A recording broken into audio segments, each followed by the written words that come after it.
Uttar Pradesh police परीक्षा का जो पेपर लीक हुआ है, यहाँ जो है युवा किस तरीके से यहाँ प्रदर्शन कर रहे हैं। ये उत्तर प्रदेश के जनपद हाथरस की कलेक्टेड है। यहाँ इस समय हम मौजूद हैं। ये भारी संख्या में यहाँ युवा मौजूद है कि पूरी तरीके से परेशान है। भर्ती का पेपर लीक हुआ है किस संबंध में यह ज्ञापन जिलाधिकारी अर्चना वर्मा जी को दिया गया है। पूरी यहाँ वार्ता करते हैं, क्या दर्द है युवाओं का। जी क्या नाम है आपका? मेरा नाम सचिन पचारा है जी। आपने जो धरना किया क्यों किया है? ये चारों पालियों के जो उत्तर प्रदेश पुलिस की परीक्षा हुई थी उसमें चारों पालियों के पेपर लीक हुए थे। इस संबंध में हमने यहाँ पे धरना प्रदर्शन किया था शांतिपूर्ण। तो क्या कहना सरकार के बारे में? सरकार इतनी मजबूत कहती है अपने आप को, पेपर लीक होता है। के बारे में तो यही कहना है, जिसका राजा वीक होता है उसी का पर्चा लीक होता है। और देखो युवाओं के साथ ये सरासर धोखेबाजी है, खिलवाड़ हो रहा है इनके भविष्य के साथ। इस तरीके से पेपर लीक हो रहे हैं। पिछले दिनों भी पेपर लीक हुए। आपने ज्ञापन में क्या दिया है जिलाधिकारी को? हमने चारों जो पालियों के जो पेपर हैं वो दोबारा से री एग्जाम कराने के लिए हमें तो सारी चीजें और नई तिथि घोषित की जाए। अगर पेपर नहीं होता तो क्या करेंगे आप? अगर नहीं होता है, अगर नई तिथि अगर नहीं बनती है तो हम अनिश्चितकालीन धरना इसी प्रांगण में धरना करेंगे। लगता है आपको पेपर हो जाएगा दोबारा?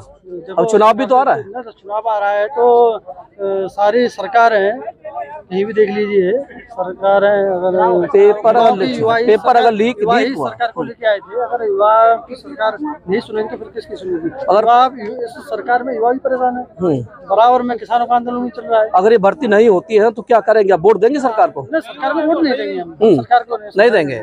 आप कुछ कहेंगे दोस्त? चुनाव का बहिष्कार करेंगे। भर्ती नहीं होती है तो बढ़िया तरीका से बहिष्कार करेंगे, चुनाव का बहिष्कार करेंगे। वोट नहीं।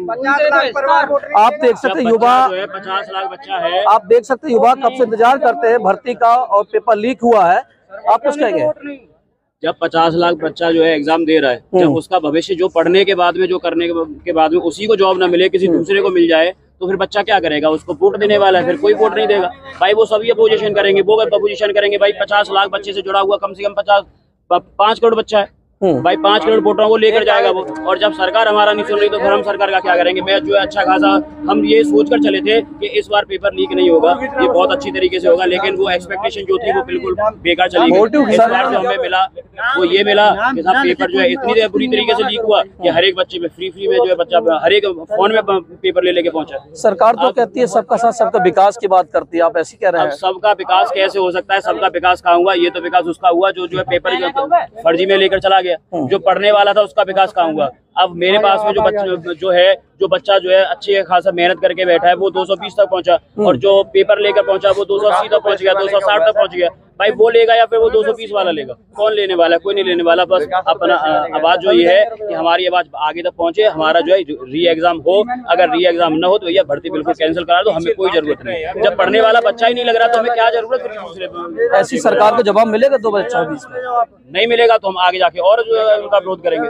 हमारा विरोध नहीं रुकेगा, हम जो आगे जाकर रहेंगे, हम आगे जाकर पहुंचेंगे।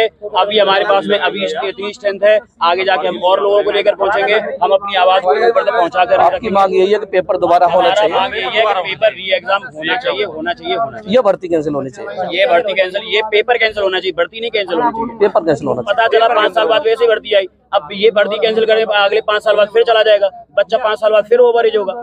हमें वो नहीं चाहिए, हमें री एग्जाम चाहिए। हम री एग्जाम के मांग करना चाहते हैं, री एग्जाम करा दो, भले ही हमें 6 महीने का टाइम दे दो आप। हम 6 महीने बाद एग्जाम के लिए तैयार हैं, लेकिन हमें जो है री एग्जाम चाहिए, हमें भर्ती कैंसिल नहीं चाहिए। आप देख सकते हैं युवा देश में, उत्तर प्रदेश में किस तरीके से परेशान है। सरकार इनका दर्द नहीं सुनती है। पेपर लीक हुआ है, पूरा भ्रष्टाचार का मामला है, और ये युवा जो मांग करते हैं कि पेपर होना चाहिए, री एग्जाम दोबारा से होना चाहिए, नहीं तो भर्ती जो है। और कुछ कहेंगे इसके बाद में?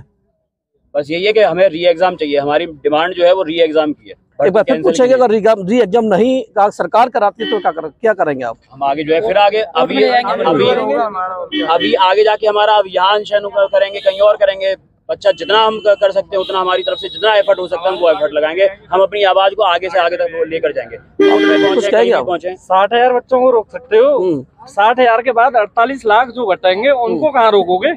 सरकार उनसे ही बनेगी, 48 लाख बच्चों से बनेगी, 60,000 बच्चों से थोड़ी बनेगी। मान के चलो 2 शिफ्ट का पेपर रद्दू लीक हुआ है, 17 की सेकंड और 18 की सेकंड, पूरे साक्ष्य हैं सबके पास। 18 की सेकंड में 12 लाख बच्चों के पेपर दिया। 12 लाख बच्चों में से 7 लाख बच्चों के पास पेपर था, मान के चलो 5 लाख बच्चों के पास पेपर था। उन बच्चों के 280 और 290 के बीच में नंबर थे। अब मेरिट को लेके कहाँ जाओगे ये बताओ? तो मानते कहाँ लेके जाओगे? भ्रष्टाचार है सरकार में। बिल्कुल भ्रष्टाचार है। सिस्टम किसका है? सरकार का। सिस्टम किसका है? सरकार का। पेपर लीक कहाँ से हुआ? प्रिंटिंग प्रेस से बाकायदा लिखा हुआ पेपर लिख कैसे रहा भाई साहब? उस पर आकृति बनी सेम टू सेम आ रही है, उसने टिक लगाए हैं, ऑप्शन लिखे हैं। प्रिंटिंग प्रेस से पेपर लीक हुआ है। प्रिंटिंग प्रेस किसकी है? सरकार की। सिस्टम किसका है? सरकार का।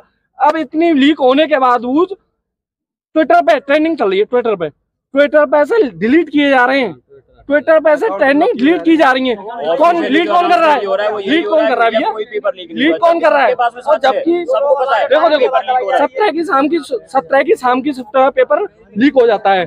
उसके बाद कुछ लोग आते हैं कि भाई साहब पेपर लीक हो गया है साथ चले के। उसके बाद प्रशांत कुमार जी आते हैं कि नहीं ये भ्रमित किया जा रहा है और लेखपाल का पेपर घुमाया जा रहा है।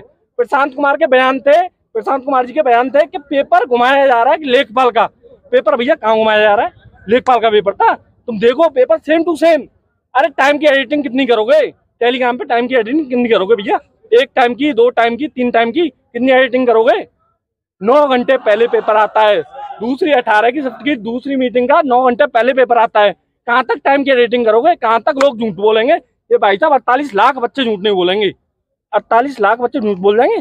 सरकार के पास जू नहीं रेंगती है क्योंकि उन्हें केवल इलेक्शन से मतलब है, स्टूडेंट से कोई मतलब नहीं है। आपके चुनाव में भर्ती नहीं होती, चुनाव में जवाब मिलेगा इसको? बिल्कुल मिलेगा, साफ मिलेगा भाई साहब, 100% मिलेगा, 100% मिलेगा। नहीं, सीधी बात है कि मिडिल क्लास की सरकार नहीं है, पूंजीवादियों की सरकार है। अगर कोई पूंजीवादी वोट देता है तो केवल भाजपा को वोट दे सकता है। मिडिल क्लास का बच्चा कोई वोट देता है तो फिर भाई साहब इससे बड़ी कोई भ्रष्टता की बात नहीं है। उसका दिमाग आ जाइए। हाँ, आप देख सकते हैं यहाँ किस तरीके से भ्रष्टाचार का जो है आरोप जो है ये युवा लगा रहे हैं। भर्ती बिल्कुल तरीके से ये करप्शन हुआ है। सुनो मैं, आप देख सकते हैं युवा का कहना है कि जो भर्ती में आरोप नहीं है, आरोप नहीं है, सीधी बात है मेरी। तो 5 साल में तुमने भर्ती दी, 5 साल में भर्ती देने के बाद युवा तैयारी करता रहा। पहली बात तो तुमने हड़बड़ी में ऐसे भर्ती दी कि 1 महीने में तुम्हारा पेपर करा दिया जाएगा। 1 महीने में जब तुमने विज्ञापन दिया, तुमने मात्र 1 महीने का टाइम दिया, 1 महीने का मात्र। बच्चा लाइब्रेरी में पढ़ा रहा, मरता रहा, भूखा प्यासा पढ़ता रहा। खींच के कितने नंबर आएंगे भैया? 107, 110, 120 क्वेश्चन सही कर सकता है। इससे ज्यादा कोई क्वेश्चन सही कर दे पूरे उत्तर प्रदेश के अंदर चैलेंज है। अगर जिसके 290 नंबर हो और 280 नंबर हो उसको बिठा लो, अगर पेपर सही दे जाए तो भाई साहब क्या यार, तो मैं चाहो जांच बैठाओ। यूपीएसआई में सेम हुआ। इन लोगों ने कहा कि जांच कमेटी बैठाएंगे भैया, तुम्हारा सुनेंगे। 150 क्वेश्चन सही थे बच्चों के, 158 क्वेश्चन सही थे, 150 क्वेश्चन सही थे। वो ज्वाइनिंग पे है, जबकि 110 क्वेश्चन सही थे जिन बच्चों को यूपीएसआई में। वो आज क्या है? बेरोजगार है भैया। बेरोजगारी उतने एक्सट्रीम लेवल पे पहुंच गई है कि 5 साल में एक भर्ती यूपी कांस्टेबल की आ रही है। जबकि भाई साहब तुम देते रहते 10,000 15,000 तुम हर साल देते रहते हो। बच्चों के मन में ये होता है कि 1 साल में पेपर दूंगा दोबारा। अब क्या है कि 5 साल बाद भर्ती आएगी, साला 5 साल बाद भर्ती आएगी। अब रुक गया तो 5 साल बाद नहीं रुका जाएगा भाई साहब। और जबकि एज रिलैक्सेशन दिया, मैंने बहुत बढ़िया काम है कि एज रिलैक्सेशन दे दिया तुम लोगों ने। 5 साल कहाँ जाओगे भैया तुम? 5 साल बाद कहाँ जाएंगे ये? आप देख सकते हैं युवा पूरी तरीके से परेशान है। जो भ्रष्टाचार हुआ लिखित परीक्षा में, जो पुलिस की परीक्षा हुई है, यहाँ मांग है कि यहाँ युवा कह रहे दोबारा इसकी परीक्षा होनी चाहिए, नहीं तो अगले जो चुनाव होगा उसमें इसका जवाब मिलेगा। चुनाव का बहिष्कार करेंगे युवा।